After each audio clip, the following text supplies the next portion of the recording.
Bonjour, je me présente Patrick Vanasse, professeur de sciences politiques, et bienvenue à la série Les promesses de Dieu envers Israël sont-elles toujours valables? Lors de la dernière émission, nous avons parlé des différents courants eschatologiques, soit le prémillénarisme historique, le prémillénarisme dispensionnaliste, l'amillénarisme, ainsi que le postmillénarisme. Aujourd'hui, nous allons enchaîner avec les promesses de Dieu et la théologie du remplacement.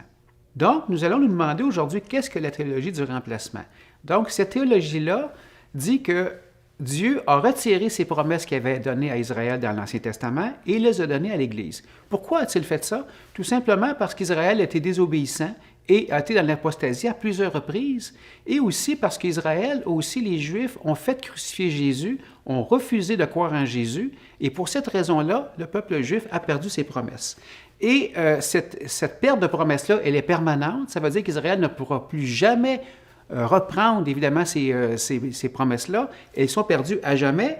Et toutes les promesses que Dieu avait annoncées à Abraham, à David aussi, ne tiennent plus aujourd'hui. Et ces promesses-là, aujourd'hui, l'Église en a hérité. Et toutes les promesses de l'Ancien Testament sont maintenant à l'Église. Donc, cette théologie-là, elle est quand même très bien répandue dans le monde chrétien.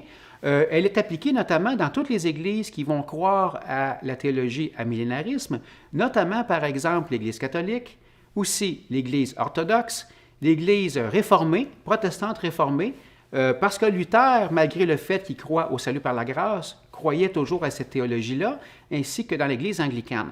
Même chez les églises évangéliques, une partie d'entre elles croient aussi à cette théologie-là, notamment celles qui croient, par exemple, au prémillénarisme historique, aussi celles qui croient aussi à l'amillénarisme ainsi qu'au postmillénarisme aussi. En fait, seules les églises évangéliques qui croient au prémillénarisme dispensionnalisme ne croiront pas à cette théologie-là. Donc, d'où vient cette théologie-là? Cette théologie-là vient de la parabole des vignerons qui est dans Luc 20, versets 6 à 19. Donc, dans cette parabole-là, on voit que les vignerons vont représenter Israël, et les vignerons ont comme tâche, évidemment, de s'occuper de la vigne, et la vigne étant le royaume de Dieu. Et pour s'en occuper, les vignerons vont disposer de l'Alliance, des Écritures, ainsi que des vérités de Dieu. Et le propriétaire de la vigne va représenter Dieu, qui, lui, a placé ses vignerons pour recueillir les fruits et les remettre, évidemment, à ses serviteurs, et les serviteurs étant les prophètes, évidemment, dans l'Ancien Testament. Et malheureusement, les vignerons vont maltraiter les serviteurs, vont les renvoyer à vide, et ce qui correspond évidemment au fait que le peuple juif a persécuté et a maltraité les prophètes qui étaient envoyés par Dieu pour l'avertir.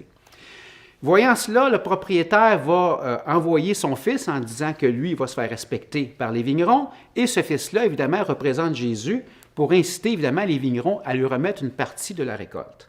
Mais les vignerons tuent le propriétaire, tuent le fils du propriétaire plutôt, ce qui signifie aussi que les Juifs vont crucifier Jésus.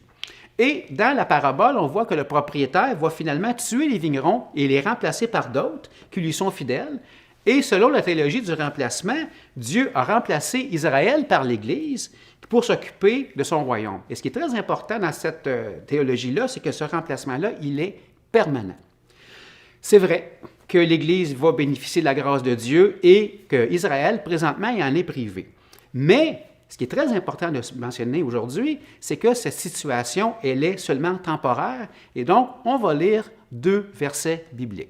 Dans Romains 11, 25 à 26, nous lisons ceci. « C'est qu'une partie d'Israël est tombée dans l'endurcissement jusqu'à ce que la totalité des païens soit entrée. Et ainsi, tout Israël sera sauvé, selon qu'il est écrit, le libérateur viendra de Sion et il détournera Jacob des impiétés. » On voit la même chose dans Zacharie 8, 2 et 3. « Ainsi parle l'Éternel des armées. Je suis ému pour Sion d'une grande jalousie, et je suis saisi pour elle d'une grande fureur. Ainsi parle l'Éternel. Je retourne à Sion. Je veux habiter au milieu de Jérusalem. Jérusalem sera appelée ville fidèle, et la montagne de l'Éternel des armées, montagne sainte. » Dans ces passages-là, on voit que Israël va récupérer, va avoir ses promesses, donc elles ne sont pas perdues. Donc, en plus de la parabole des vignerons, les tenants de la théologie du remplacement ont aussi un autre verset pour la justifier, et c'est Galates 6, 16. Paix et miséricorde sur tous ceux qui suivront cette règle et sur l'Israël de Dieu. Donc, l'Église serait donc l'Israël de Dieu et prendrait les récompenses promises puis retirées en Israël. Sauf que le problème avec cette interprétation-là, c'est que ce passage-là ne parle pas du contexte du remplacement. Donc, c'est plutôt un contexte où Paul va parler aux Juifs et va séparer les Juifs qui sont croyants, qui est l'Israël de Dieu, et ceux qui ne croient pas ou ceux qui ont ajouté, évidemment, des préceptes de la loi à la foi. Donc, l'Israël de Dieu se situe dans le contexte de l'application de la doctrine de la foi et non du remplacement d'Israël par l'Église. Donc, quels ont été les effets de cette théologie-là sur le peuple juif qui en a souffert quand même énormément? Premièrement, l'Église a rejeté le peuple juif en disant que c'est le peuple juif qui était responsable de la mort de Jésus. Et par la suite, cette théologie-là a alimenté même l'antisémitisme qui s'est répandu surtout dans le monde chrétien au travers des siècles, une persécution quand même assez importante du peuple juif. Cet antisémitisme-là, chez le monde chrétien, on l'a même vu au Québec au 20e siècle, notamment par exemple avec l'abbé Lionel Groulx qui avait des écrits antisémites au cours des années 30. En Europe, les Juifs ont été persécutés de façon constante. On peut parler aussi notamment de l'expulsion des Juifs d'Espagne en 1492, après la conquête du pays par les chrétiens. On voit aussi, de façon plus dramatique, à l'époque nazie d'Adolf Hitler, les protestants réformés allemands étaient plutôt passifs face à cette persécution-là, donc à cause de cette théologie-là. Et aussi, on voit même qu'aujourd'hui même, l'Église catholique elle a quand même une attitude plutôt passive et même un peu hostile envers Israël, alors qu'elle devrait plutôt l'appuyer. En plus du peuple juif, l'Église catholique romaine aussi a connu les effets de cette théologie-là. En fait, dans son ouvrage « Israel and the Church », le théologien Richard Disprose va étudier ces effets-là. En fait, l'Église catholique a plutôt adopté des pratiques du judaïsme ancien, de l'Ancien Testament, tel qu'on va le voir dans ce tableau. Donc, on regarde du côté du judaïsme de l'Ancien Testament.